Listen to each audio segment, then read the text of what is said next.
Maintenant, je reprends les postes. Je commence depuis devant. Parce que derrière, ça va pas trop mal, on n'a pas trop pris de goal c'est temps. Mais devant, les gars, c'était pas suffisant. Jusqu'à présent. Yeah, à Fribourg le sport est en plein développement. Si tu veux tout savoir, va sur Cirer le banc. Va sur Cirer le banc si tu veux pas cirer le banc. C'est le meilleur podcast, y'a pas eu mieux. Jusqu'à présent. À Fribourg le sport est en plein développement. Si tu veux tout savoir, va sur Cirer le banc. Va sur Cirer le banc si tu veux pas cirer le banc. C'est le meilleur podcast, y'a pas eu mieux. Jusqu'à présent. Bon les gars, aujourd'hui, la première des Bonjour à choses, je tous, dois dire- bienvenue pour ce 6e épisode de Cirer le banc.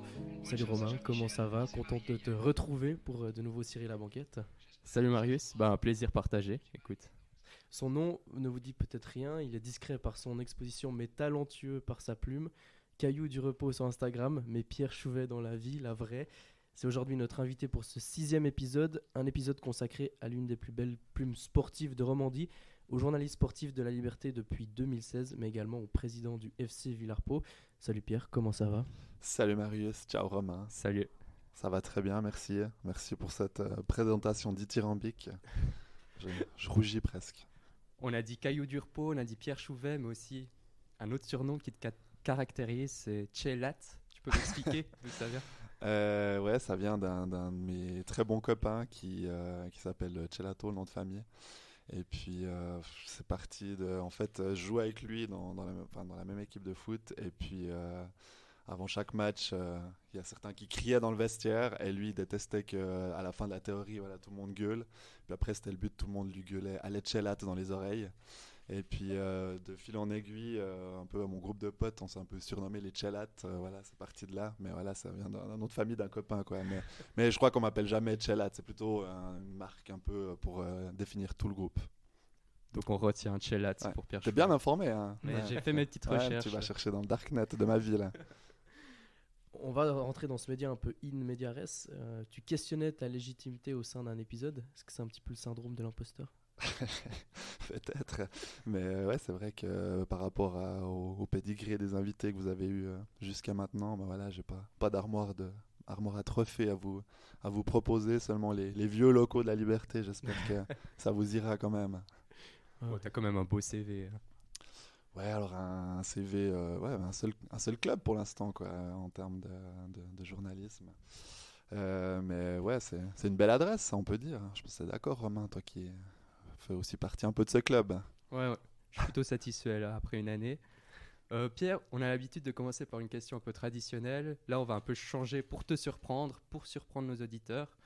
On aimerait savoir si tu arrives à transposer l'expression cirer le banc dans ta carrière professionnelle, ou peut-être un moment dans ta carrière professionnelle. Ah, c'est une bonne question. J'aurais de la peine parce que, en fait, en arrivant à la Liberté en 2016, donc j'avais 23 ans, 24 ans, en commençant le stage RP, donc pour devenir vraiment journaliste, tu fais un stage pendant 2 ans. Rapidement, j'ai eu des responsabilités. Non pas qu'on me faisait particulièrement confiance, mais en fait, c'est quand on est dans une petite structure, il faut directement mettre la main à la pâte. Et je me rappelle, après une semaine, avoir fait un commentaire sur le dopage institutionnel en Russie. Honnêtement, j'ose pas le relire, allez pas le rechercher. Mais voilà, j'avais dû rapidement me mouiller.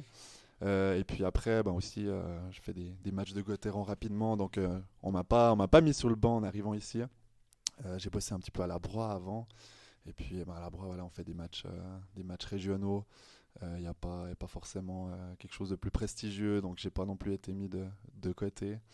Mais cirer le banc, ouais, ça me parle plus en termes de foot quand même, de bon foot comme on dit chez nous.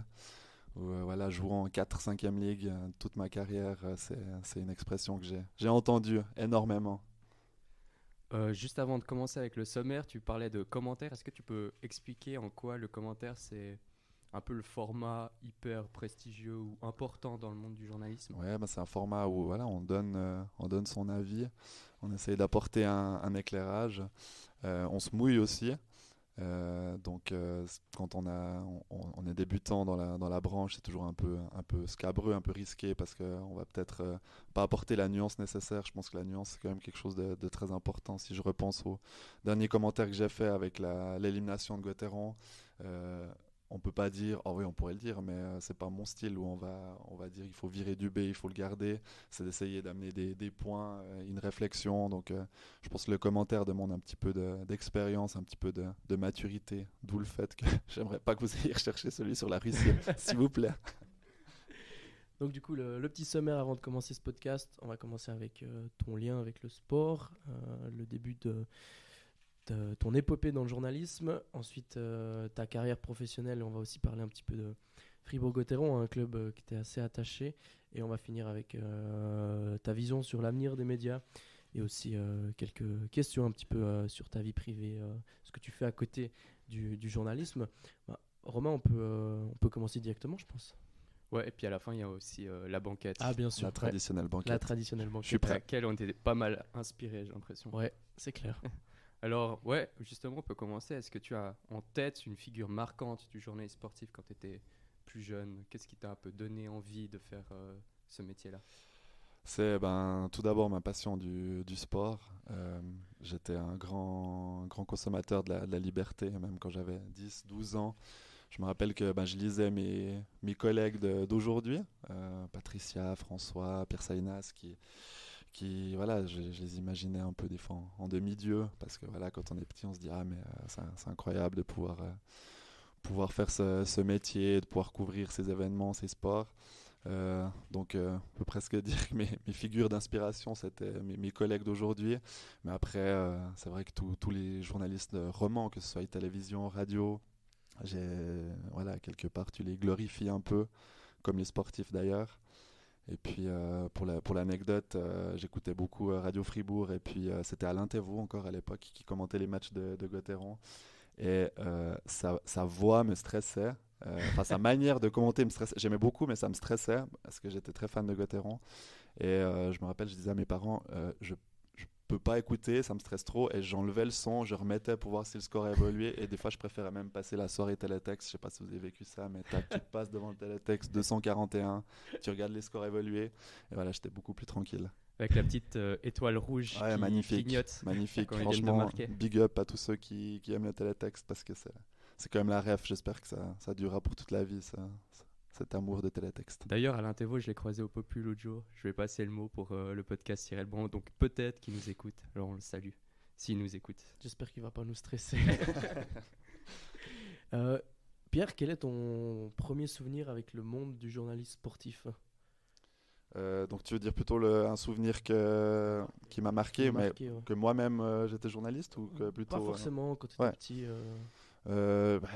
Je dirais que c'est peut-être Sport Dimanche. Vraiment, c'était un peu le rendez-vous que voilà, je ratais pas.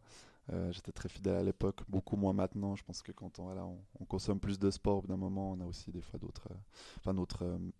nos centres pas nos centres d'intérêt, mais notre manière de consommer le sport change. J'ai aussi un souvenir, c'est que quand j'étais petit, je regardais toujours une émission qui passe sur ZDF, je crois, en Allemagne, qui s'appelle Sportschau. Je ne sais pas si vous connaissez, c'est les résumés de la Bundesliga. Et j'ai regardé cette émission pour la première fois depuis de nombreuses années ce samedi passé. Et j'ai constaté qu'il n'y avait rien qui avait bougé, quoi. C'est toujours des résumés de 6-7 minutes, avec le même ton, avec, j'ai l'impression, les mêmes commentateurs, avec la même présentatrice. Donc voilà, j'étais content de voir que ma Madeleine de Proust était encore là et bien là. Mais voilà, ça fait partie de ma passion du sport et de la façon dont elle s'est développée. C'était aussi en regardant ce genre d'émission, même en allemand, et alors que je comprenais pas grand-chose à l'époque. Tu nous disais que ta passion du journalisme, elle vient du sport, mais comment est-ce que tu es finalement tombé dans le chaudron de cet amour pour le sport? Je dirais à l'école, en jouant au foot à la récré, après en commençant le foot aussi moi-même. Après un jour, mon père m'a amené à Gauthieron, je crois que c'était en 2001, un match contre Zug, Mario Retaris qui avait été l'homme du match. Bon, ça vous parle peut-être pas, c'est quand même très vieux, ouais, c'est dire. Et puis voilà, j'ai demandé pour Noël un maillot de Gauthieron avec Mario Rotaris derrière. Et puis à partir de là, j'ai pu rater beaucoup de matchs. Et puis c'est quelque chose qui m'a happé comme ça quand j'étais plus jeune, quand j'avais 8-9 ans. C'est pas venu tout de suite, hein, c'était tout d'un coup, il y a eu un déclic. Je sais pas exactement comment ça s'est fait, mais après c'était parti. Et là, j'ai eu des années où j'étais vraiment ravagé, où je pouvais regarder n'importe quel match, n'importe quel sport à la télé. Paradoxalement, depuis que j'en fais mon métier, je me suis calmé. Mais c'est vrai que ça prenait une énorme part de ma vie quand j'étais petit et ado. T'as déjà eu une surdose de sport, d'événements sportifs? Au bout d'un moment, t'as juste envie de décrocher. Ouais, ça m'arrive maintenant en fait, des fois de travailler toute la journée sur du sport. J'arrive le soir à la maison, il y a encore un match de Ligue des Champions ou de hockey et je me dis ah mais en fait j'ai peut-être plus envie de regarder une série. Et puis c'est marrant parce que je culpabilise un peu en me disant ah mais c'est quand même un peu ton métier, il faudrait que tu regardes ce match. Et puis bon alors souvent je trouve le parfait, la manière de faire les deux, c'est que je regarde une série avec ma copine, puis je prends l'ordi à côté, et puis je regarde d'un œil comme ça. Voilà, bon, je reste quand même dans le truc. Tu nous parlais de ta passion pour le hockey. Sauf erreur, cette saison, tu as aussi chaussé les patins pour aller griffer un petit peu la glace, mais de façon amateur. De façon très amateur, oui, je vais tous les lundis, non, un lundi sur deux plus exactement, avec ce qui s'appelle les Amis du lundi à Marly. La moyenne d'âge, franchement, est plutôt âgée, plutôt tirée vers le haut. Moi, je la tire vers le bas. Je suis clairement un des plus jeunes. Et en fait, c'est bien parce que j'ai jamais fait de hockey sur glace, donc le patinage c'est kata. Mais comme eux ont fait du hockey mais sont plus âgés, ben en fait, je peux T'arrives à compenser le compenser. fait ouais, exactement. Donc j'arrive à me débrouiller, c'est ça qui est important en fait pour avoir du plaisir, c'est de pouvoir être au niveau puis on fait un match tout le long et puis voilà, je me mets devant le but un peu Artikainen, je fais valoir mon gabarit et puis je marque des buts et je suis très content comme ça. Est-ce que le fait de pratiquer un petit peu le hockey, ça t'a permis aussi d'avoir peut-être une, deux visions tactiques en plus que tu n'avais pas forcément auparavant, ou finalement tu étais quand même un vrai mordu de hockey? C'est une bonne question. Alors, je pense pas que c'est au niveau de la tactique que j'ai acquis quelque chose de nouveau en allant sur la glace, mais c'est plutôt des fois sur des actions que tu vois, une manière voilà, de tourner, enfin des petits détails que tu peux que sentir si tu vas un peu sur la glace, ou peut-être tu vas avoir plus de compréhension pour un joueur s'il fait tel ou tel geste, même si évidemment lui il le fait 10 fois plus vite, 10 fois mieux, mais tu te rends peut-être un peu mieux compte des fois que ça va très vite sur la glace et puis que il faut faire un peu preuve d'un peu plus d'indulgence quoi. Donc ouais, tactiquement je crois pas que c'est le lundi à Marly que j'apprends des choses mais ouais, je remarque que c'est très compliqué quoi. Après voilà, c'est leur métier, donc c'est normal aussi qu'on les critique, alors, en bien et en mal, mais ouais, c'est pas évident. Je sais pas si vous en faites un peu. Ouais, moi j'ai chaussé les patins cette année aussi. Ah ouais? Ouais. Tu joues? En Coupe la Glane. Ah ouais, là c'est déjà plus du sérieux quoi. Ouais, mais alors là, l'expression cirer le banc me va plutôt bien. 13e attaquant, 7e défenseur. Non, ça dépend, mais étant bien plus jeune, j'ai une marge de progression qui est un peu plus rapide que certains vieux de l'équipe. Donc Ouais. ça aide. Il y a au moins ça. Yeah. À Fribourg, le sport est en plein développement. Si tu veux tout savoir, va sur cirer le banc. Va sur cirer le banc si tu veux pas cirer le banc. C'est le meilleur podcast, y'a pas eu. Je pense qu'on peut passer à la deuxième partie.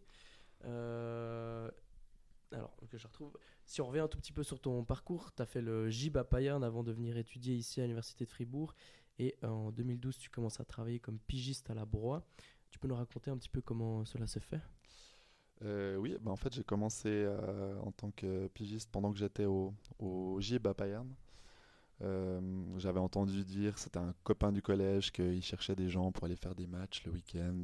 Et puis ça m'a tout de suite intéressé vu que c'est ce que je voulais faire. Contrairement à d'autres qui ont voilà, directement accumulé les expériences dans le journalisme. Je sais pas pourquoi d'ailleurs, j'ai pas mal attendu quand même. J'avais 20 ans quand j'ai commencé à faire des piges, comme on dit. Et puis voilà, j'ai commencé, je crois, le premier match dont Didier Léchelle avec, sauf erreur, Steve Guillot, qui était entraîneur de l'échelle. Qui vient d'annoncer Sa démission de l'ECU. Ouais, sa démission comme co-président, je crois. au Ouais. directeur Ouais. sport. Directeur sportif, alors apparemment il est encore en tractation. Alors Ouais. au moment où on enregistre, c'est encore en tractation. Bref, voilà. Parenthèse refermée. Mais oui, je me rappelle, j'étais allé interviewer Steve Guillot. Et puis voilà, là, c'était vraiment le début de l'aventure où j'ai eu beaucoup de plaisir. Et puis après, j'ai fait beaucoup de matchs. Puis à la Broye, c'est ça qui est intéressant, c'est que on fait vraiment tout, c'est du micro-local. Donc j'allais faire des reportages à la fête de l'EMS de Salavo, enfin, histoire vraie, hein, j'ai vraiment fait ça. Et on allait faire vraiment n'importe quoi pour des photos nous-mêmes aussi. Et c'était voilà, hyper complet comme approche. Je pense que j'ai beaucoup appris aussi.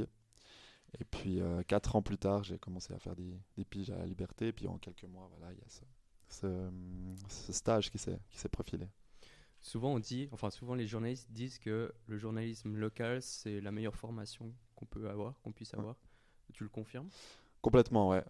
Non, vraiment de pouvoir toucher à tout. Et puis le journalisme local permet de finalement parler avec des gens qui ont envie surtout aussi de partager des choses. Donc c'est bien de commencer par là pour après aller peut-être faire du journalisme national ou international, où là on va finalement interviewer ou toucher des gens dont c'est le métier finalement d'être d'être sportif ou autre politicien et d'être interviewé et qui n'ont pas forcément toujours beaucoup de plaisir. Donc ça nous apprend aussi à avoir un pied dans le terreau, mais aussi voir d'autres choses. Et c'est un avantage d'être le plus complet possible. Donc je pense qu'il faut commencer par la base, tout en bas de la pyramide, pour après monter, mais ce qui n'empêche pas de faire des allers-retours entre le monde amateur, le monde professionnel. Et puis c'est ça qui est incroyable aussi, c'est que du jour au lendemain, tu peux être à la Coupe du Monde de foot et puis aussi aller faire un sujet sur le FC Marly ou le FC Central. Je dis ces équipes au hasard, quoi. Ouais. Je connais bien le marché des transferts. Il paraît qu'il y a quelqu'un autour de cette table qui a changé de club récemment. Et ouais. Qui vient de perdre hier soir, mais oui. Le derby? Ah non, le derby, on va le gagner ouais. alors. Ouais, je te rassure. Ok, ouais, Souvent, on dit aussi pour les journalistes sportifs, quand ils sont assez jeunes, qui savent qu'ils veulent devenir journalistes sportifs, souvent les rédacteurs en chef ou plus grands, ils disent fais de la régionale aussi, c'est une très bonne école. Est-ce que tu es d'accord avec ça aussi?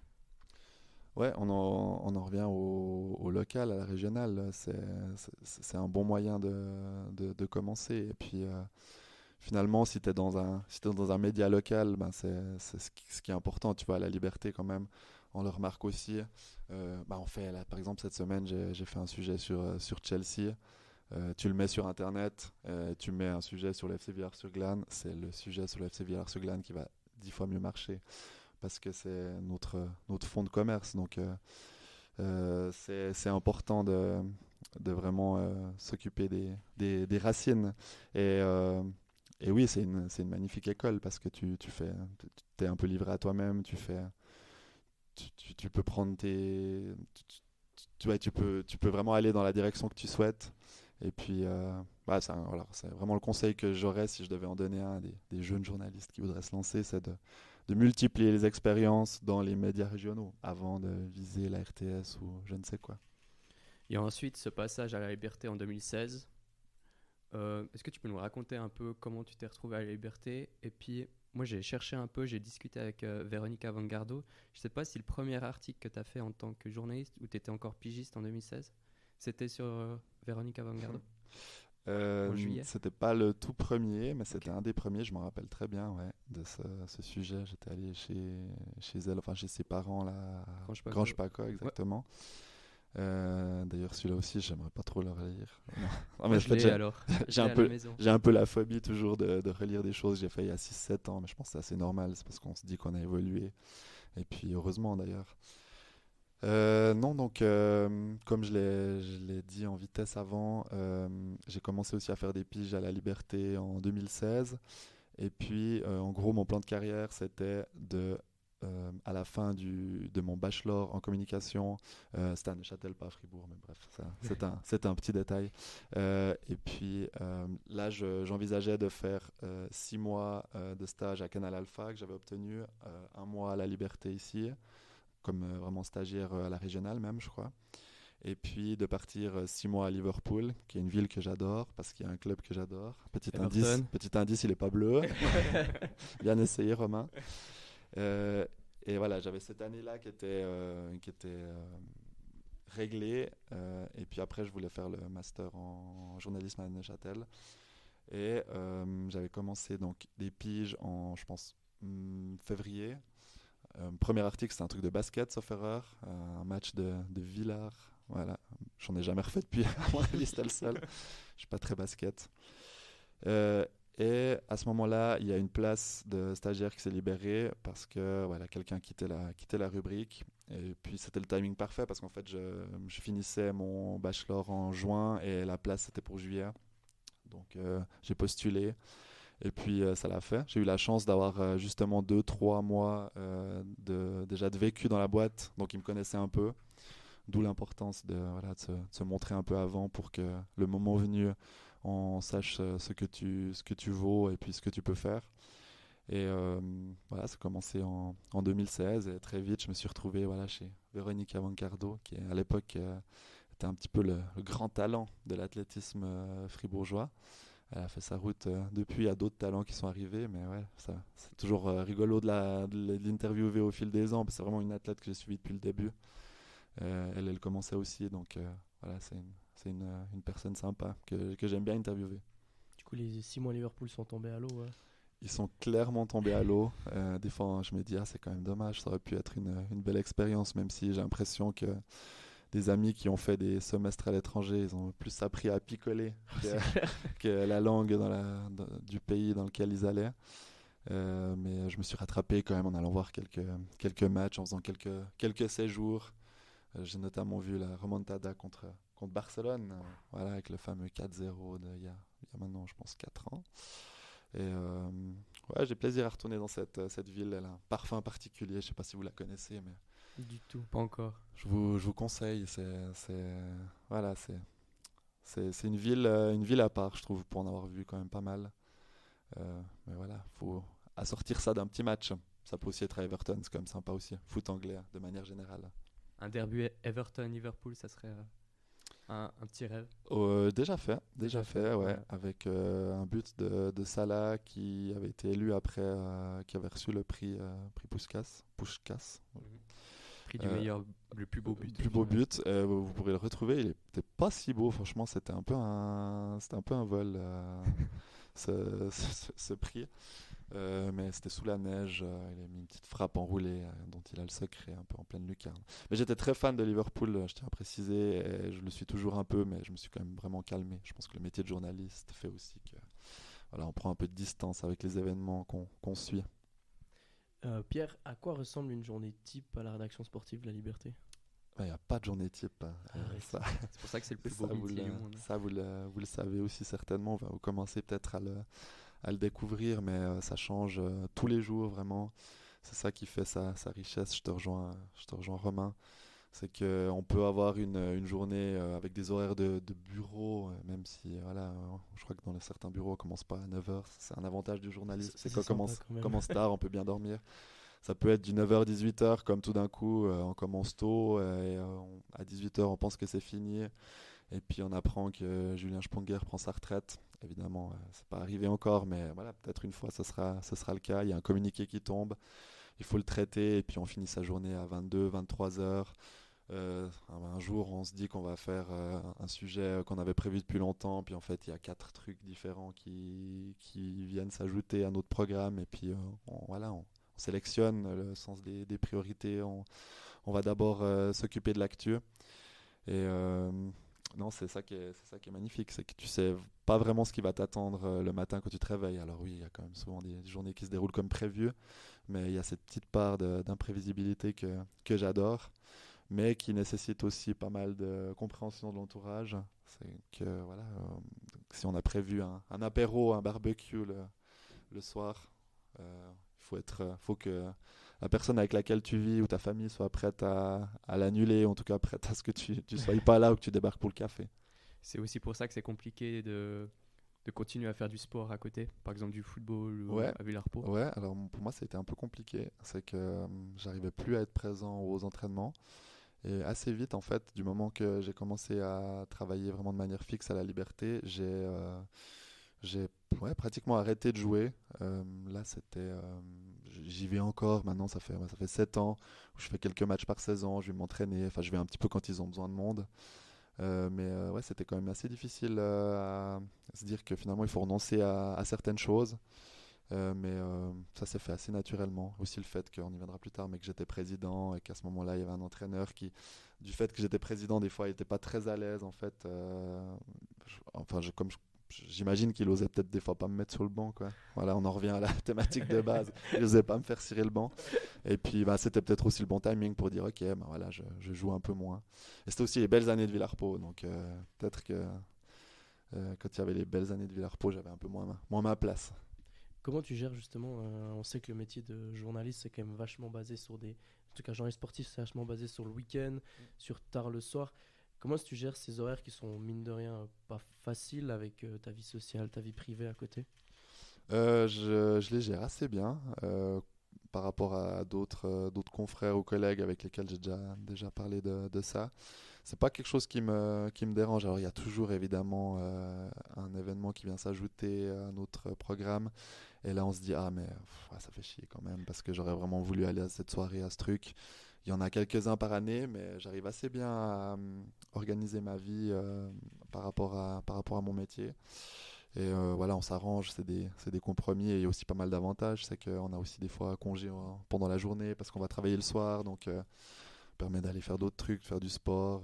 C'est cette flexibilité qu'on a en tout cas ici à la Liberté est vraiment, vraiment appréciable.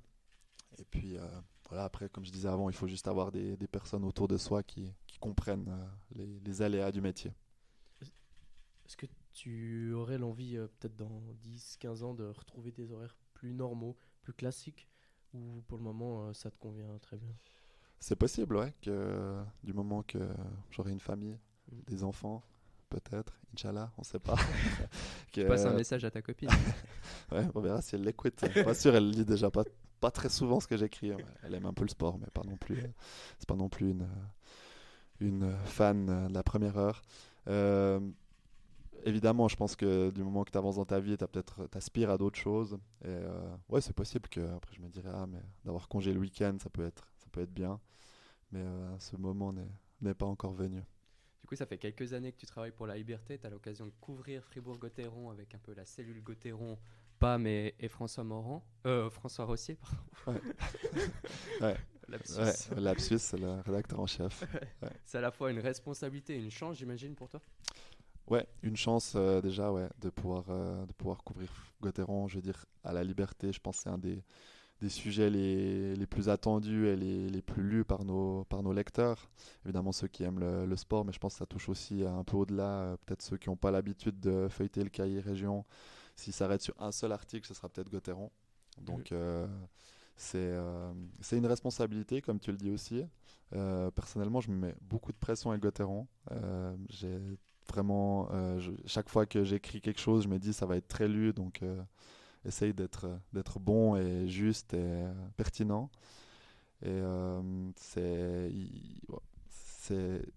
évidemment il y a tellement d'attention autour de Gotteron qu'il y en a autour de ce qui est écrit sur ce sujet, sur cette équipe. Donc c'est aussi avec Gotteron qu'on a le plus de retours positifs comme négatifs. Il y a aussi un peu cette petite lutte pêche aux informations qui est quand même qui est très compliquée parce qu'il y a des grands groupes, il y a Blick, il y a même Le Matin qui ont qui suivent plusieurs clubs, donc qui arrivent un petit peu à marchander des informations à gauche, à droite, et puis en obtenir, par exemple sur Fribourg, ils vont rarement l'obtenir au sein du club, mais c'est plutôt quelqu'un à Bienne ou à Genève qui vont leur dire que Christophe Berchi a signé pour 7 ans. Enfin voilà, je sais pas si ça s'est passé comme ça, mais là en l'occurrence, je pense qu'il aurait plutôt appris de Lausanne. Et puis, quand on suit un seul club, c'est difficile faire un réseau, je pense que c'est pas impossible, mais il faudrait prendre le temps, il faudrait vraiment être consacré à 100% au hockey sur glace. Donc voilà, je reviens au fait que je disais, je me mettais beaucoup de pression, mais c'est vraiment c'est ce qui me passionne le plus, quoi. C'est de suivre cette équipe, de l'avoir évolué, et puis d'être le plus souvent possible à la patinoire, et puis d'essayer de nourrir quelques relations avec des joueurs pour voilà, obtenir leur confiance, entre guillemets. Ce qui fait aussi la valeur ajoutée de la Liberté, c'est que vous avez l'occasion de les suivre pendant des années, quotidiennement, et du coup d'engranger plein d'anecdotes et de petits off ou de petits trucs comme ça avec les joueurs aussi. Ouais, bien sûr. Vous aurez plus de détails que, je sais pas, un gars qui travaille pour Blick, par exemple. Oui, évidemment, parce qu'ils sont de loin pas tout le temps présents. Ils viennent même assez peu à la patinoire. Donc, il y a d'autres avantages de suivre un seul club, pardon. Et moi, je dis toujours, moi, je devrais peut-être pas dire ce petit secret s'il y a des confrères qui l'écoutent, mais c'est toujours mieux d'aller le mercredi à la patinoire parce qu'il n'y a pas de match le jeudi. Souvent, en fait, faut peut-être le préciser, mais les journalistes vont à la veille des matchs pour faire les interviews, etc. Donc, ils vont le lundi avant le mardi, le jeudi avant le vendredi. Là, il y a beaucoup de monde. Et en fait, si tu vas le mercredi, j'y vais souvent parce que je fais un peu une petite série avec les Tu préfères, etc., que vous avez peut-être lu. Et en fait, là, tu te retrouves seul et puis les joueurs sont moins stressés, donc ils ont le temps un peu pour discuter. Alors, je dis pas que je vais obtenir des informations que d'autres n'auraient pas, mais c'est en fait une manière de discuter autrement avec les joueurs, comme on le fait aussi quand on va avec eux en Ligue des Champions, époque révolue pour l'instant. Là, il n'y aura pas de Ligue des Champions cette année, mais les 2 dernières saisons, j'ai fait le voyage d'avant-saison quand ils allaient au mois d'août à l'étranger. Et là aussi, c'est une plus-value incroyable parce que c'est clair que l'enjeu sportif ne vaut pas le déplacement, ne vaut pas de poser 1000 francs. Alors, pas moi qui les mets, hein, mais pour la Liberté, mais c'est voilà, d'essayer d'avoir des relations différentes avec les joueurs que d'autres auraient en venant de temps en temps à la patinoire. Tu disais aussi que tu vois presque plus souvent Christian Dubé que ta copine. Donc c'est vraiment un métier où tu dois être impliqué tous les jours. Oui, c'était alors surtout l'année passée. oui, ouais, non, c'est vrai. Je crois que je l'ai même dit une fois à Dubé. Ça l'avait fait rigoler. Mais en étant vraiment très impliqué dans la saison de Gauthieron, on passe beaucoup de temps à la patinoire. Et puis, Christian Dubé aussi, il est là depuis que j'ai commencé. Donc en 2016, c'était un jeune directeur sportif, un jeune retraité. Et puis, c'est rigolo de voir que 7 ans plus tard, il est toujours là, qu'il a aussi il a évolué comme moi. Donc, on a un peu. Je pense qu'au début, lui, c'était un jeune directeur sportif qui faisait des erreurs. J'étais un jeune journaliste qui faisait des erreurs. Et puis maintenant, on se retrouve les deux avec un peu plus de bouteilles. Puis c'est un peu une relation voilà, de chien et chat, je sais pas comment dire. Amour-haine. Ouais, amour-haine.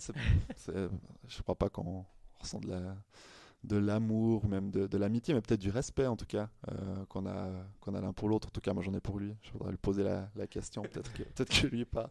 Mais ouais, je passe quand même pas une semaine sans le voir. Alors pendant la saison, hein, sans le voir ou sans l'appeler. Puis c'est vrai que des fois, je pense qu'il en a quand même marre de moi parce que quand tu l'appelles 2-3 fois par semaine, et puis il sait exactement pourquoi on vient lui poser des questions, pourquoi on est là. Et puis on sait aussi qu'il aime bien, voilà, c'est son rôle de directeur sportif, mais on va pas se cacher qu'il aime bien mentir. Donc on a aussi appris à le déchiffrer avec les années. Et ouais, le jour où il partira, ça fera quand même bizarre. C'est vraiment une page qui se tournera pour Gauthieron, mais aussi pour moi dans ma carrière de journaliste. Cette saison, il a fait pas mal de belles sorties, 2-3 belles sorties, après des matchs un peu compliqués.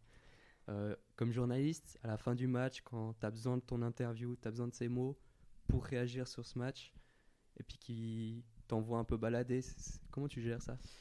Alors, il nous envoie rarement balader. C'est vrai qu'il a plusieurs visages tout d'un coup, et très surprenant. Il arrive souvent un peu à nous prendre à contre-pied, mais ça a été un match catastrophique. Il va réussir à nuancer en disant ouais, que c'était pas si mal. Et des fois, c'était plutôt un bon match malgré la défaite. Et puis là, il va vraiment passer un savon à son équipe où il répondra par oui, par non. Il est difficile à prédire, mais il nous envoie quand même rarement balader. Une seule fois, ça m'est arrivé, et c'était cette saison, après un match de Ligue des Champions, quand ils ont été éliminés contre, je ne sais plus le nom de cette équipe finlandaise, une équipe d'Helsinki.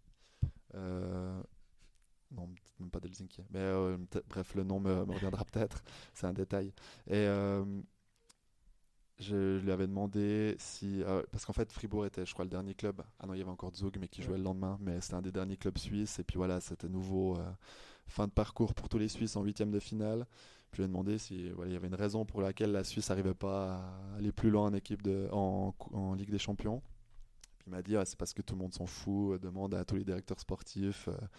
Tout le monde s'en fout de cette Ligue des Champions. Puis il était directeur sportif et je l'ai un peu pris au bon, et au mot même. Et je lui ai demandé, et toi? Et puis là, il m'a dit, ouais, il y a eu quelques jurons québécois. Et il est parti très énervé en disant que par rapport à ce qu'il venait de dire avant, que pour lui, ça lui tenait à cœur. Donc voilà, c'était une sortie comme ça en 7 ans. Mais c'est vrai que ça faisait un peu bizarre quand même, quand t'as l'entraîneur qui part, qui claque la porte. Mais non, il a son caractère, c'est un challenge de l'interviewer, si vous avez déjà eu l'occasion, je sais pas. Moi j'ai une question justement par rapport à ça, parce que plusieurs fois avec la radio, on est à côté, nous on n'interviewe pas vraiment Christian Dubé, plutôt les joueurs, mais souvent on écoute, on tend le natel pour au cas où il y a une phrase importante qui une sort, punchline. Exactement, et souvent, en fait, nous qui avons l'habitude d'interviewer des gens régionaux, on peut prendre le temps. Avec Christian Dubé, ça dure 2 minutes maximum, j'ai l'impression. Il sort 3-4 phrases, vous lui posez 3-4 questions, il repart déjà. Puis des fois je me demande, mais comment vous arrivez à construire un article avec autant peu de contenu en fait finalement? Ouais. Bon, souvent quand on lui parle de 3 minutes, c'est parce qu'on veut juste avoir 2-3 phrases pour la présentation du dessous. L'article, on l'a fait avec un joueur avant, avec lequel on a quand même passé 10-15 minutes. Quand on fait des gros sujets avec Christian Dubé, on lui parle quand même plutôt une petite demi-heure, je dirais. Puis souvent, c'est bien de lui donner rendez-vous au Sport Café, d'aller se poser avec lui pour qu'il comprenne, entre guillemets aussi, parce qu'il le comprend évidemment, mais que voilà, on va être dans un sujet plus posé, plus fouillé. Sinon, il a quand même tendance à vite faire des petites réponses pour pouvoir partir le plus rapidement possible. Je pense qu'il en a marre de ces questions d'avant-match, parce qu'après, en même temps, c'est quand même souvent qu'est-ce que vous pensez de Davos, et puis il va nous dire Davos c'est une équipe forte dans les transitions. Je crois que même depuis que c'est plus Delcourteau, c'est toujours ça la phrase. Il a un peu son petit cahier où il sort sa petite phrase avec chaque équipe. Donc là c'est pas très intéressant, c'est clairement plus de la déco, je dirais, par rapport à l'article. Sinon voilà, on prend quand même le temps d'aller en profondeur avec lui, mais pas après l'entraînement généralement. Mais avoir Christian Dubé, c'est aussi avoir un entraîneur francophone, qui plus est québécois, ce qui est plus facile quand même que par exemple un Mark French qui parlait que anglais. Ouais, Mark French c'est le bon exemple parce qu'il parlait que anglais effectivement et il avait un accent absolument indéchiffrable. Non, il avait une manière de s'exprimer, on le comprenait pas très bien en fait. Mais heureusement pour nous, il disait vraiment pas grand chose d'intéressant. C'était, mais alors je pense que c'est une personne foncièrement intéressante qui a des choses à dire, mais il était dans la retenue, c'était que de la langue de bois.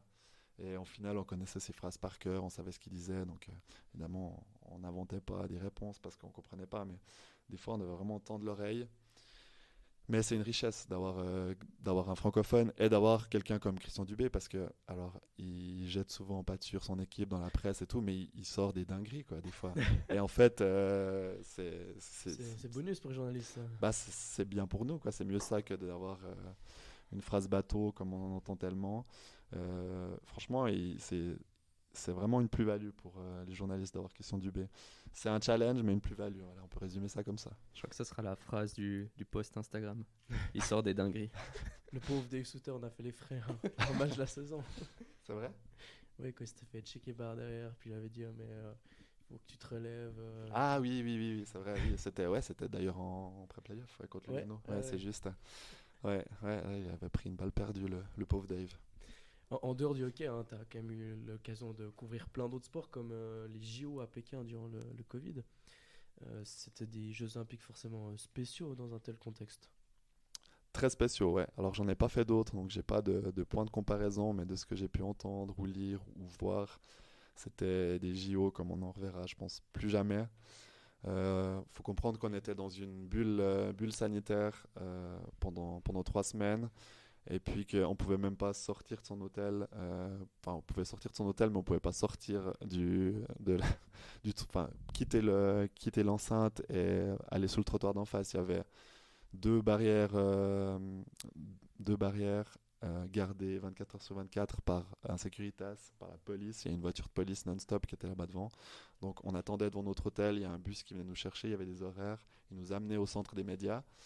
Et puis après, à partir du centre des médias, où là aussi tout était cloisonné, on prenait des bus pour aller sur les différents sites, ce qui amenait à des situations complètement improbables et même loufoques. C'est qu'il y avait la patinoire pour le hockey qui était juste à côté de la patinoire pour le curling. Donc il suffisait de sortir, traverser la route. C'était 1 minute 42 à pied, je pense, pour aller d'un site à l'autre.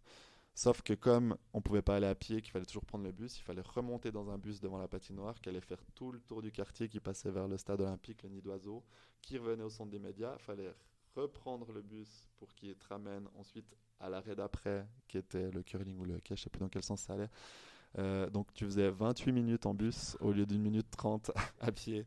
Donc c'était, voilà, là aussi je pense qu'on peut dire que c'était une dinguerie. Bien ce mois.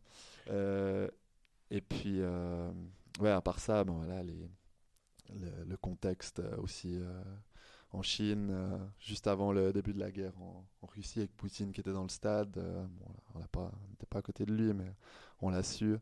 Et puis, tout le contexte extra-sportif quoi, qu'il y avait avec ces JO. Et puis pour la liberté, ben on était deux avec mon collègue Pascal Dupaquier. Et c'était, je pense, l'année ou jamais pour y aller à deux parce qu'il y a eu voilà, la formidable épopée de Mathilde Gremaud que j'ai pu vivre aussi en direct, les deux médailles. Et puis là, c'est des moments forts, puis des moments aussi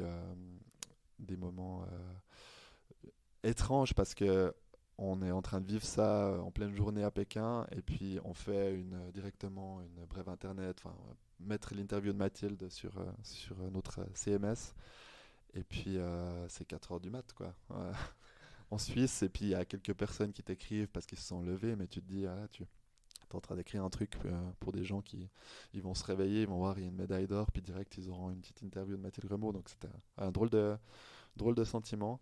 Mais non, c'était une expérience vraiment incroyable, très intense. Voilà, pendant 3 semaines, c'est du 7 jours sur 7, avec des gros horaires parce qu'on avait le décalage horaire qui était favorable. Donc, on pouvait travailler très tard le soir à Pékin et c'était encore la fin de journée en Suisse. Donc, on a bien mouillé le maillot, comme on dit, mais ça T'as valait pas la ciré peine. le banc à ce moment-là? J'ai absolument pas ciré le banc, non. Alors Titulaire là, indiscutable. il n'y avait pas le choix, quoi. Il n'y avait pas de concurrence, en tout cas pour moi. Il y avait de la concurrence en termes de journalistes, quoi. Je crois que j'étais à l'hôtel avec le New York Times quand tu les vois arriver. Il te dit Where are you from? Tu dis Switzerland, puis il te demande où tu travailles, puis tu dis la liberté, the freedom. Non, quand même pas, je vais pas traduire. Mais c'est vrai qu'ils disent New York Times, t'es impressionné, puis t'as la liberté. Puis, ouais, voilà. 2 mondes, mais le même métier. C'est la même passion. Ouais, on n'a pas le même maillot, mais on a la même passion. Tu as aussi récemment fait un article sur notamment la diminution des équipes actives dans le canton de Fribourg. Un autre, par exemple, sur la 5e ligue du FC Central. Ou aussi sur les frères Noguera qui vient de sortir ce matin. Ouais. J'ai pas eu le temps de lire. En fait. Football des talus un peu. Ouais, Villars-sur-Glane, exact. Donc tu suis quand même beaucoup le foot régional aussi. Oui. Et moi j'avais une question, c'est quoi actuellement le gros problème du foot régional à Fribourg? Je pense qu'il y a un effet après Covid avec voilà c'est un peu bateau, je crois que tout le monde le dit, mais que là pendant cette période où il n'y avait plus rien, les gens ont pris l'habitude de faire d'autres choses, des choses pour eux, prendre plus de temps pour soi. Et ça se répercute quand même sur le sport collectif et notamment sur les plus petites ligues parce que voilà, c'est là où il y a quand même le moins de sérieux, je pense, où si les gens sont peut-être un peu moins passionnés. Certaines fois que vraiment les férus qui jouent en 3e ligue, donc ça se répercute plus en 5e ligue. Et puis il y a quand même aussi de plus en plus de disciplines. Et je me demande aussi s'il n'y a pas, j'aimerais bien vous entendre d'ailleurs là-dessus, mais il n'y a pas un peu un ras-le-bol aussi avec l'ambiance qu'il peut y avoir sur les terrains. Je trouve que c'est quand même de plus en plus compliqué. Alors peut-être c'est aussi parce que j'ai 30 ans et que je change, mais j'ai l'impression il y a quelques années, c'était pas aussi détestable des fois sur le terrain. Ouais, je pense que je te rejoins un petit peu là-dessus. Après, moi, je joue dans T'es le pas, même- t'es pas placé pour parler, toi. Mais non, moi, je suis. Ce que mais t'as fait hier soir. j'ai rien fait hier soir. T'as pris un carton. Non, non, non, même pas. Mais enfin, typiquement, moi, je joue dans le même club depuis que je suis tout petit. Donc, c'est un club où je connais tout le monde et puis on a une très très bonne ambiance. Mais c'est vrai que quand on joue contre d'autres clubs, ben, des fois, il y a une rivalité un peu de village, mais ça, c'est toujours de la bonne rivalité. Mais des fois, quand je viens plutôt de la campagne, on joue contre des équipes de ville.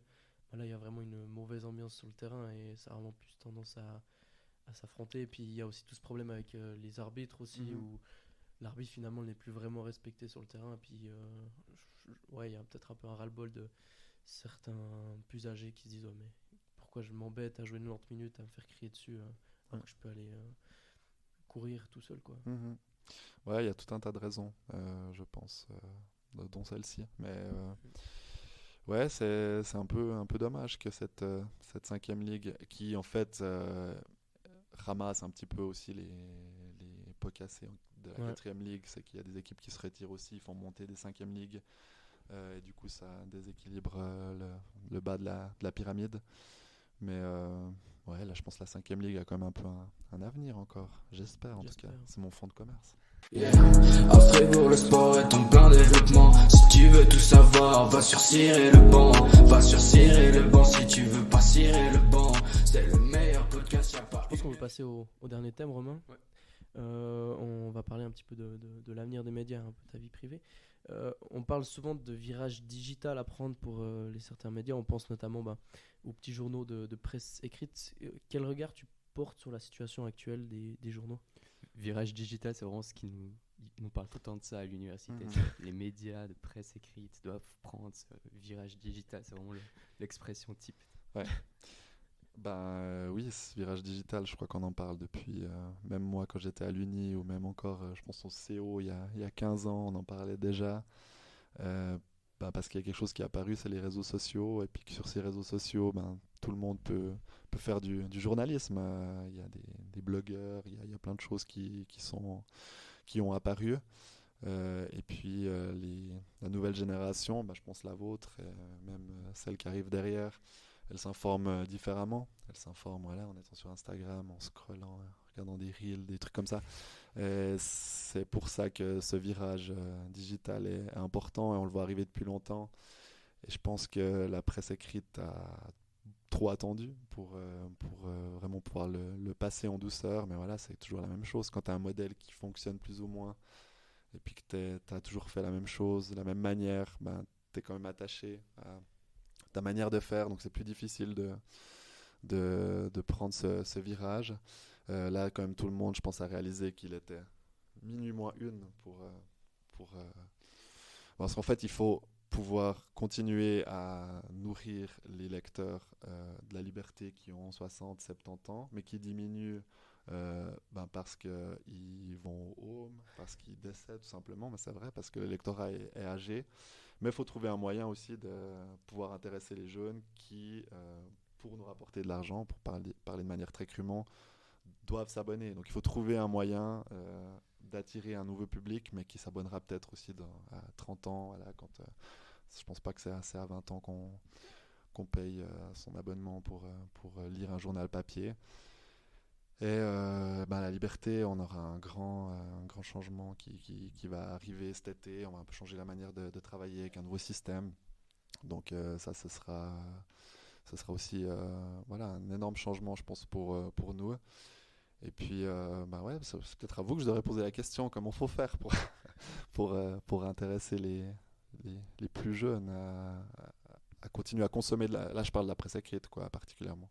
La presse écrite, je sais pas, mais je sais qu'en tout cas, je crois que vous êtes en train un peu de développer votre cellule web avec Valentine qui fait pas mal de portraits vidéo, sur Instagram, des portraits vidéo. Ça, j'ai l'impression que ça marche plutôt bien, non? Oui, ça marche. Alors, j'ai pas connaissance des chiffres, mais après, c'est vrai que elle en fait beaucoup et puis elle le fait bien. Et aussi, on essaye d'avoir de plus en plus de contenus digitaux, aussi avec un podcast qui est consacré à Gauthieron durant la saison. Après, c'est toujours la même question, c'est bien beau de faire ce genre de choses, mais comment tu le monétises, quoi? Parce que tu mets des forces, tu mets des gens qui travaillent exclusivement pour faire du contenu qui ira après sur Internet, mais il faut trouver un moyen d'en retirer de l'argent. C'est simplement pour survivre, quoi. Et puis, il y a de la publicité, mais voilà, on sait comment ça marche la publicité. Il faut aussi avoir beaucoup de clics pour être vu, et puis que les annonceurs, après, s'intéressent aussi au site, si je pense à la Liberté. Donc, c'est quand même un défi avec beaucoup d'inconnus, mais je pense qu'il y a quand même un avenir à la presse écrite. Après, est-ce que ce sera sous forme de papier? Jusqu'à quand? Une bonne question. Est-ce que ce sera comme le vinyle, ça va disparaître pour mieux revenir parce que ce sera trop tendance dans 30 ans? Je sais pas, mais les gens vont continuer à se former, ils vont continuer à lire. Il faut juste peut-être adapter le contenu, et puis que les jeunes, j'étais toujours les jeunes, mais la nouvelle génération se retrouve dans ce qu'on fait. Il y a tout un travail à faire autour du site web aussi, j'imagine, parce que le site web de la Liberté, où je parle pas dessus de la Gruyère, mais ils sont un peu cramés, on peut le dire. Ils sont nuls. On passe le salut à Léo Taillard, qui est activement. Mais il y a un nouveau site qui travaille beaucoup pour ça. C'est le groupe Saint-Paul. Exactement. Il y a eu un rapprochement depuis une année environ avec la Gruyère, le Messager, la Broye aussi, qui est en train de mettre en place une cellule numérique un peu conjointe, d'avoir un CMS digne de ce nom. Et puis, on va changer notre façon de faire. Et puis, je pense que ce sera pour le mieux. Mais voilà, on a toujours deux feux à nourrir. Donc, il faut pouvoir réussir à avoir contenter nos deux publics, même s'il y en a plus, mais si je schématise. À t'entendre, on a l'impression que tu veux continuer quand même dans une rédaction de presse écrite. C'est un peu ce qui me parle le plus, même si je suis pas fermé à une fois faire de la radio ou de la télé, mais c'est quand même, j'ai l'impression, là où je suis le plus à l'aise, et puis de pouvoir prendre le temps de mettre sur papier ce qu'on veut dire. Il faut quand même être très vif, quoi, pour être à la radio. Marius, toi, on voit, t'arrives t'as des punchlines qui sortent. Non, mais il faut pouvoir synthétiser sa pensée très rapidement, et des fois, moi, j'aime bien pouvoir prendre le temps.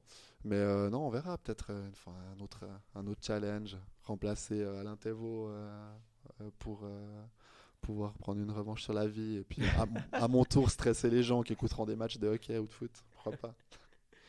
Tu parlais un peu dans le podcast qu'il y avait beaucoup de gens qui lisaient notamment Gauthieron, donc tu recevais des avis positifs et négatifs aussi. Est-ce que tu as déjà eu peut-être des détracteurs, et quel regard tu portes justement sur les avis négatifs qui ressortent sur certains articles? Ça fait partie du jeu, je pense. Je le vivais moins bien au début, mieux maintenant, mais il n'y en a pas non plus des masses. Après, des fois, on n'arrive pas à se comprendre. Si je pense dernièrement, il y a eu un article sur les ultras qui faisaient un déplacement à Berne, avec des fans d'Allemagne et de France, avec des groupes ultra amis. Et puis là, on avait appris que la police bernoise était vraiment à cran, qu'ils avaient mis le code rouge qui était le plus haut depuis des années à Berne. Et pour moi, c'était normal d'en parler, et juste d'expliquer: Berne est à cran, il y a plein d'ultras qui vont aller, mais sans dire ils vont tout casser, tout taper. Et je sais que les ultras l'avaient, enfin je le sais parce qu'ils m'ont écrit, ils l'ont mal pris. Je leur ai expliqué mon point de vue. Alors ils sont restés très corrects, hein. Il n'y a pas eu de menace, rien du tout.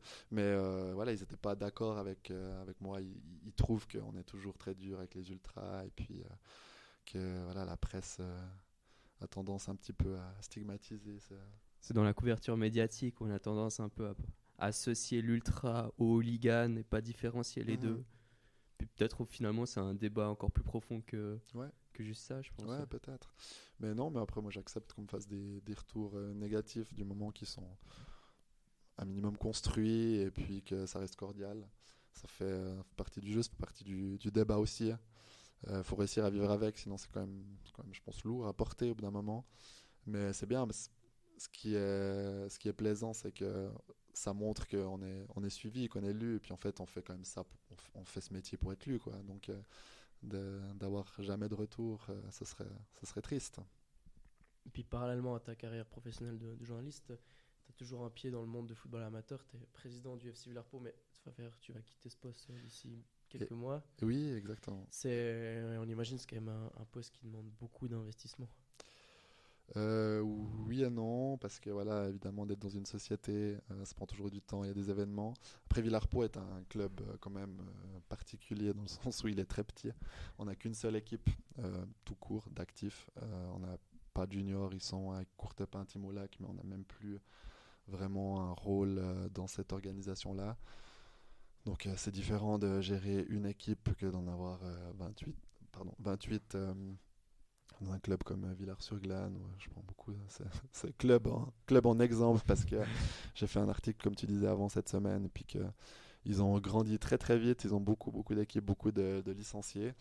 Non, c'était une belle aventure d'être président d'un club. Je pense qu'on apprend aussi beaucoup de choses.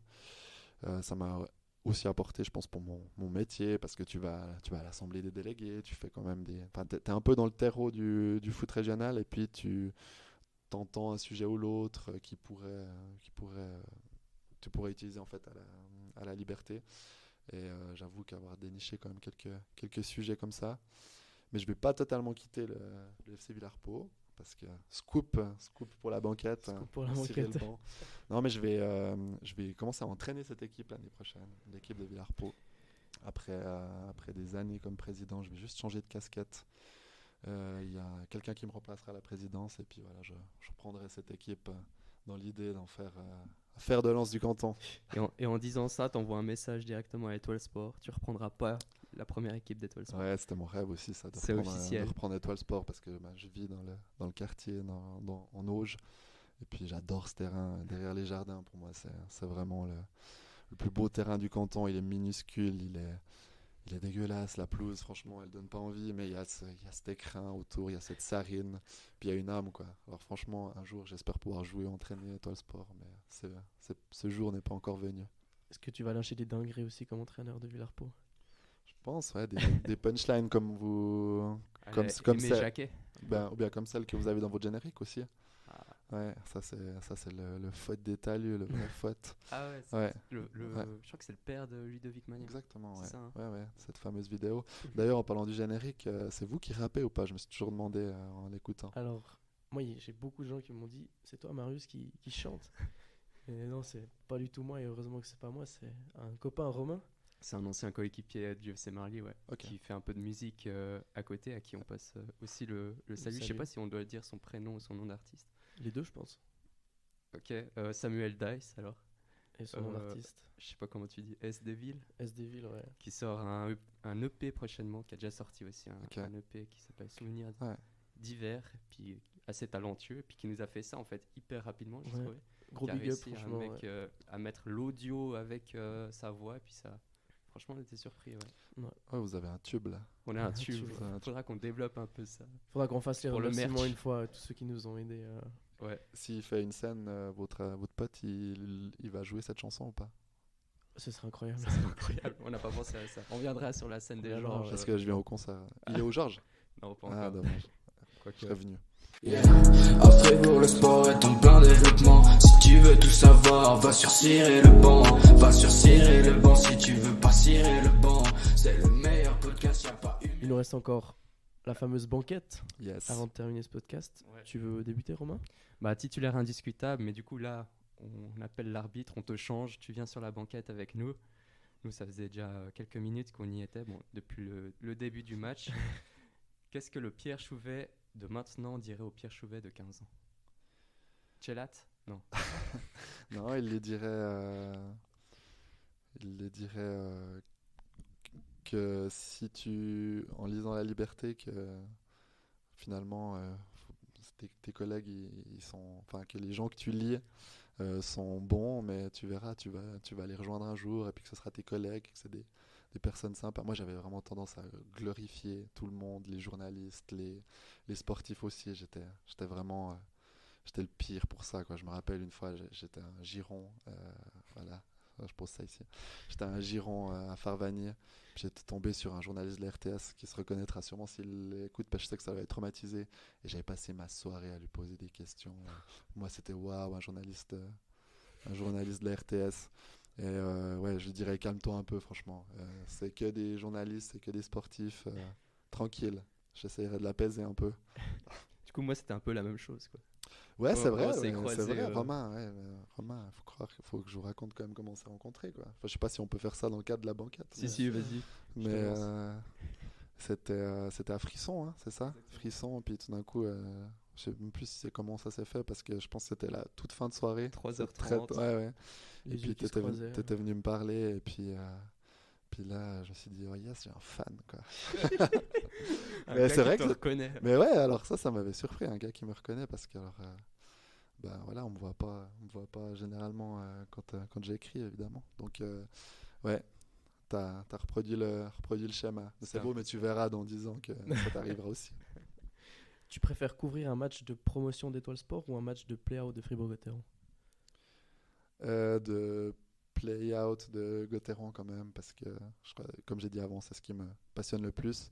Mais ouais, les promotions à Étoile Sport, ça doit quand même être du lourd. J'imagine bien là, le petit coucher de soleil un peu sur la falaise, et puis la tireuse à bière dehors avec beaucoup de monde. En plus, dans le quartier là-bas, ils ont beaucoup de public, donc je vais essayer de faire les deux. Mais c'est possible parce que c'est pas la même période. Donc voilà, désolé, j'ai contré votre tu préfères. Ton plus beau souvenir en tant que journaliste sportif? Je pense que c'était à la Coupe du Monde 2018 en Russie, au moment de l'hymne avant Suisse-Brésil, qui était aussi une affiche de cette Coupe du Monde-là, pas seulement en 2022. Et voilà, là je m'étais dit, ah mais c'est quand même beau ce que tu peux faire, ce métier. Puis moi j'aime bien les hymnes aussi, c'est un peu ce truc patriotique qui ressort et tout. Et là j'avais quand même bien savouré. Puis peut-être, je sais pas, c'était peut-être le but à Shaqiri aussi contre la Serbie, à la 90e, 92e, où j'avais à peine eu le temps de l'apprécier parce qu'il fallait tout changer le texte. Et puis c'était... ouais, Puis t'étais en train de faire l'aigle en même temps. J'étais en train, évidemment. Non, mais on avait rien compris depuis les tribunes, en fait, parce que on voit quand même moins bien les... Alors, on avait des images télé, certainement, avec un écran, mais c'était... on se rendait pas compte, enfin, c'est pas qu'on a rien compris, mais on se rendait pas compte de l'ampleur que cette histoire allait avoir. Et ouais, après, ça m'avait occupé tous les jours suivants. Mais ouais, magnifique souvenir que cette Coupe du Monde en Russie. Et puis quand je me dis maintenant, ouais, c'était en Russie aussi, ça paraît fou, quoi. C'était il y a même pas 5 ans. Et en tant que pigiste? Meilleur souvenir en tant que pigiste? La fête de l'EMS à Salavo. Non, j'ai vécu des belles choses comme pigiste. Ah, une petite anecdote, ça c'était assez fou. D'ailleurs, c'est ce qui prouve qu'il faut commencer par le journalisme local à la Broye. J'avais fait un reportage à un tournoi de beer pong auquel j'avais participé. Incroyable. Et je faisais les photos, alors bien au début de la soirée, beaucoup moins après, plus tard. Puis en fait, après, tu recevais, je sais plus, une petite centaine de francs, ça dépendait du nombre de photos, de la longueur du texte. Puis en fait, ça m'avait payé ma soirée, quoi. Puis c'était juste sortir l'appareil, faire des photos de mes potes. Donc voilà, ça c'était, bon, pas du tout déontologique, ne faites pas ça chez vous. C'est quoi le plus bel article que tu as écrit et celui que tu aurais aimé écrire? Je sais pas si c'est le plus beau, mais c'est un des plus mémorables. C'était une interview d'Arnaud Delcourteau, quand il était encore entraîneur de Davos, et ils avaient complètement raté leur début de saison. C'était littéralement une semaine avant qu'ils se fassent virer. Et puis je m'étais dit, je monte à Davos. J'étais à Zurich, je crois. J'avais dormi à Zurich, je sais plus, ah oui, j'étais allé avec l'équipe de Suisse, bon bref, semaine d'avant, puis je m'étais dit, je monte vite le lundi à Davos, et j'étais allé à l'improviste, et il avait pas du tout envie de me parler. J'avais dû méga insister, il me disait, tu peux pas prendre des joueurs et tout. Finalement, il avait dit ok, il m'avait amené dans son bureau, et là, c'était les 45 minutes les plus folles de ma vie. Genre, on avait parlé de tout et de rien. Il répondait au début de manière très agressive, après il s'est adouci, puis on avait eu un super moment. Et puis après, il m'avait dit, OK, pour l'interview, tu peux la publier, mais j'aimerais la relire avant qu'elle sorte. J'ai dit, bon, OK. Je lui ai envoyé toute l'interview en français. Et après, il m'avait appelé. Donc, j'ai un numéro qui m'appelle, je ne connaissais pas. C'était Delcourteau. Puis il me dit, je comprends rien. Est-ce que tu peux me la traduire en allemand? Et j'étais là, ouais, OK, si tu veux. Et ma copine de l'époque, qui habitait à Zurich, parlait mieux allemand que moi. Donc, elle m'avait aidé à traduire. Et on avait envoyé à Delcourteau. Tu vois, ça devait pas être très, très lisible, quoi, parce que même si tu parles un peu allemand, c'est pas la même chose. Puis il avait validé. Et puis ouais, après, une semaine après, il s'était fait virer, quoi. Donc je pense que je peux mettre dans mon palmarès dernier entraîneur, dernier journaliste à avoir interviewé Delcourteau avant sa fin de règne à Davos. Le joueur de Fribourg-Gotteron le plus pertinent aux interviews. Un silence qui en dit long. Non, non, c'est pas vrai. C'est pas vrai parce qu'il y en a quand même des joueurs intéressants. J'aime beaucoup parler avec Andrei Bikov qui, je trouve, c'est ouvert au fil des années de manière exceptionnelle parce que, alors, c'était encore pire avant, je crois. Mais moi, quand j'ai commencé en 2016, il mettait vraiment les pieds au mur. Il voulait pas trop, il aimait pas trop ses interviews. Maintenant, il est devenu tellement joueur et puis il réfléchit, il va en profondeur dans les analyses, dans les choses. Donc j'aime beaucoup Andrei. Mais il y en a d'autres qui sont bien, mais il y en a d'autres qui sont moins bien.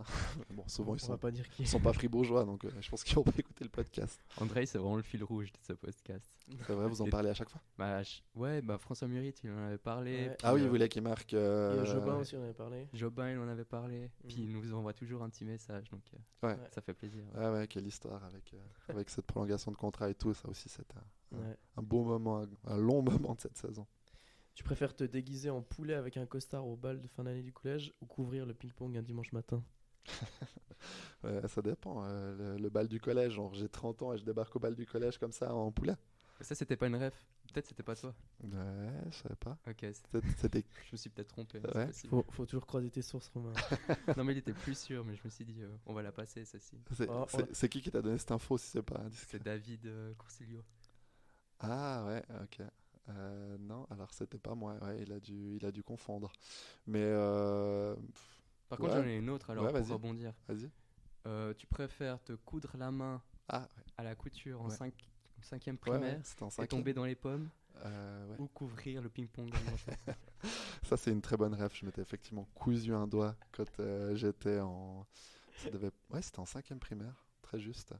Mais je crois pas que j'étais tombé dans les pommes. J'avais pleuré par contre, évidemment, mais j'avais l'aiguille qui me traversait l'ongle. Mais ça faisait pas très mal, c'était impressionnant. Mais franchement, j'aime bien le ping-pong quand même. J'ai jamais couvert, mais j'aime bien jouer. Puis j'ai pas de problème à me lever un dimanche. Je travaille souvent le week-end, donc je crois que voilà, la petite partie de ponge le dimanche est mieux quand même que se remettre une aiguille dans le doigt, quoi. Et merci Edouard et Philippe pour les refs. Ah, Edouard Montero. Exactement. Ouais, magnifique, big up. Si tu devais garder un seul joueur à Fribourg-Gotteron, D'accord. Mais en tant que journaliste ou bien en tant que personne qui aime bien que Fribourg ait des bons résultats? D'accord. À choix. Je sais pas, on pourrait garder Nathan Marchand parce que des fois il vient avec son chien à l'entraînement. Et puis, enfin non, il a fait ça une fois. Je suis allé l'autre jour, c'était pendant la préparation estivale. Et puis, il y a son chien qui est venu. J'ai pu jouer un petit moment avec pendant que j'attendais des joueurs. Donc, c'est sympa. Mais pour répondre plus sérieusement à la question, je pense que essayons de garder Julien Sprunger le plus longtemps possible. C'est quand même l'âme de ce club. Et lui aussi, et pour lui, ça fera un sacré trou le jour où il partira. Parce que, contrairement à Dubé, que j'ai un peu accompagné en tant que journaliste, lui, c'était vraiment. Alors, quand il a commencé, j'étais fan, quoi. Enfin, Ouais. C'était et j'ai aussi ma relation avec lui. Enfin, j'avais pas de relation avant, mais ma manière de le voir, de le glorifier quand j'étais jeune, puis après de le respecter, je dirais, comme journaliste. C'est voilà, Julien, c'est l'âme de Gotteron, donc on le garde. puis un joueur qui te ressemble le plus au niveau du caractère? Peut-être Benoît Yecker, parce que je m'entends très bien avec Benoît. Et c'est quelqu'un d'assez calme, et puis en même temps, il est un peu facétieux, il aime bien un peu faire des blagues, et puis Il faisait la chronique dans La Liberté pendant une année. Il avait été très bon d'ailleurs, magnifique. C'était un des meilleurs qu'on a eu ces dernières années. Puis c'était chaque fois, il l'écrivait des fois lui-même, et des fois, quand il n'avait pas le temps, il m'appelait, puis je l'écrivais avec lui. Et puis on s'était vraiment bien entendu. Et puis ouais, je pense avec Benoît, j'aurais pas de problème à partir en vacances. On s'entendrait bien. Tu préfères interviewer Cyril Ban ou te faire interviewer par Cyril Ban? Non, j'ai bien aimé me faire interviewer, franchement. Ça me fait bizarre d'être dans de cette position-là. C'est pas souvent qu'on a la possibilité de parler de soi, en fait. Je fais souvent des podcasts, mais quand même parlant de Gauthieron, d'autres gens. Et ouais, c'était un joli honneur que vous m'avez donné là, enfin rendu, en pouvant voilà, juste parler de moi pendant 1 heure. Je pourrais faire entendre ça à mes petits-enfants. Non, merde, je parle encore d'enfants. Ma copine va vraiment se dire. Ouais, non, il y a trop de signes envoyés. Mais voilà, ça laissera un souvenir. Et puis, je vous remercie de m'avoir laissé la possibilité de m'exprimer. Avec plaisir. On a encore 2-3 questions. Oui, faites. Est-ce que le podcast le plus compliqué à enregistrer avec La Liberté, c'était celui du lendemain du souper de boîte? Vous étiez présent, donc ouais, Romain, t'étais Moi, présent. j'étais là. Ouais, C'était avec David Desharnais. Ouais. Oui, je l'appréhendais beaucoup parce que quand je me suis réveillé, c'était 11h30, je pense, puis on enregistrait à 13h. Puis voilà, vous pouvez imaginer que j'étais pas très frais, pas très vaillant. Mais je me suis dit, tout va se jouer dans la première sortie, la première phrase. Et puis, ouais, c'est comme au foot, quoi. Premier contrôle. Ouais, premier contrôle, première passe, puis plat du pied, sécurité, tac, j'ai mis sur le côté. C'est passé tout seul, et puis après, finalement, ça allait plutôt bien. Pour l'anecdote, c'est plutôt Valentine qui enregistrait le podcast qui avait de la peine, parce que je crois qu'elle avait aussi la gueule de bois, puis elle a pris un café, un coca avant le début de l'enregistrement. Elle a failli, ouais. Elle a presque dû l'arrêter parce qu'elle était mal. Là, je la balance là. Il y avait Pierre Salinas sur le côté. Ouais, qui dansait toujours. Ouais. Mais c'était un joli moment avec Desharnais d'ailleurs. Le résultat était plutôt bon par rapport à notre état général. Tu préfères avoir un Christian Dubé énervé à l'interview ou une Patricia Morand, la chef des sports, qui n'est pas satisfaite du travail accompli? Ah non, alors je prends Christian Dubé quand même. C'est toujours délicieux de l'avoir à l'interview quand il est énervé. En plus, avec le temps, tu sais exactement où appuyer pour vraiment qu'il sorte des dingueries. Là, je leur dis une fois. Et puis, tac, tu mets juste un petit coup d'aiguille, puis il te sort des trucs. Et en même temps, il n'a jamais dit arrêter de. Enfin, il assume toujours ses propos, donc c'est pas comme si on le poussait à dire des choses qu'il voulait pas. Mais non, franchement, c'est ma passion d'avoir un Christian Dubé à l'interview. Et du coup, la dernière question, l'expression journalistique que tu détestes le plus, dont tu en as le plus marre? Alors, ouais, j'utilisais beaucoup d'expressions quand j'étais plus jeune. Là, j'ai vraiment essayé de changer un peu mon style. Enfin, mon style a changé au fil des années. Je n'utilise plus beaucoup, mais il y en a beaucoup qui m'énervent maintenant, vraiment. Ma cerise sur le gâteau, je crois que j'ai dû l'utiliser 1 ou 2 fois, mais après, en fait, c'est quand tu arrives aussi un peu dans le métier où on te dit, ouais, ça faut pas mettre la croisée des chemins, tu vois. Ça remarque, c'est des titres qu'il faut pas faire, quoi. Il faut. C'est pas le premier titre du premier épisode. C'est le titre du premier épisode. Ah oui. Gaëtan Jobin à la croisée des chemins. Non, à la croisée des chemins, c'est non. Mais pour le coup, il est à la croisée des chemins, donc je peux difficilement vous donner tort, quoi. La passion aussi. Ouais. Il y en a peut-être d'autres qui vont me revenir, mais une expression journalistique que un entraîneur ou un joueur te donne, puis quand il te donne ça, tu dis mais putain, il fait chier de donner cette expression, elle est nulle, quoi. Ouais, bon, match après match, quoi. Ouais, voilà. Ça, c'est la pire. Non, il y en avait une qui m'énervait dernièrement où je me suis dit que ah oui, quand des joueurs disent on va tout donner, c'est un truc qui m'exaspère.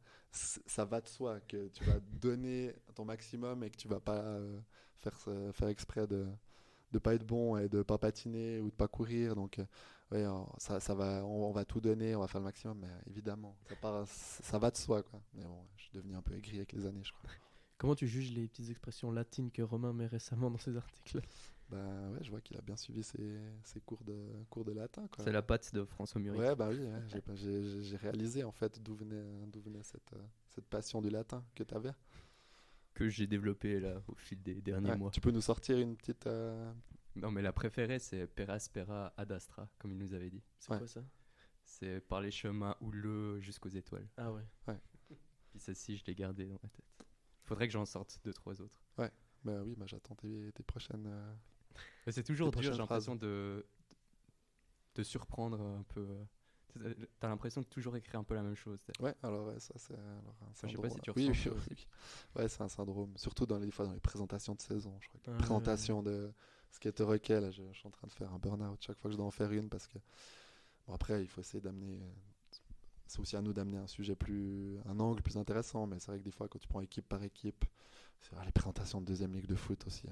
J'en peux Ouais, c'est plus. toujours pareil. Ah ouais, j'en peux plus. Tu utilises les mêmes mots.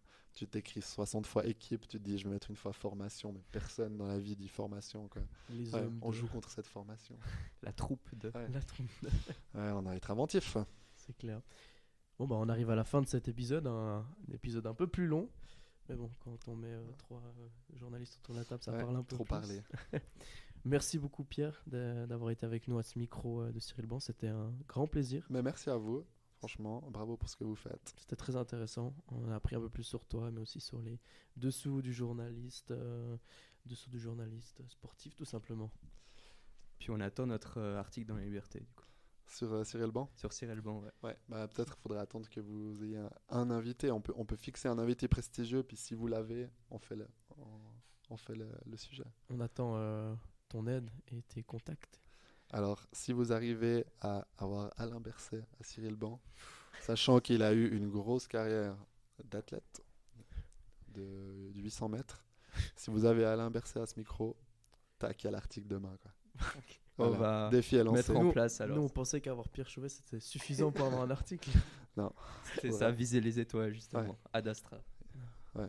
On va s'arrêter là-dessus, c'est magnifique. Du coup, merci Marius pour le Plaisir. podcast. Merci Pierre. Et puis, merci de nous avoir accueillis. Salutations à toute la team des sports ici à la Liberté. Exactement. Merci les auditeurs. Puis à la prochaine. On À se la retrouve prochaine. bientôt. Allez, ciao, Ciao. ciao. Yeah. À Fribourg, le sport est en plein développement. Si tu veux tout savoir, va sur Cyril Le Ban. Va sur Cyril Le Ban si tu veux pas Cyril Le Ban. C'est le meilleur podcast, y'a pas une mieux. Jusqu'à présent.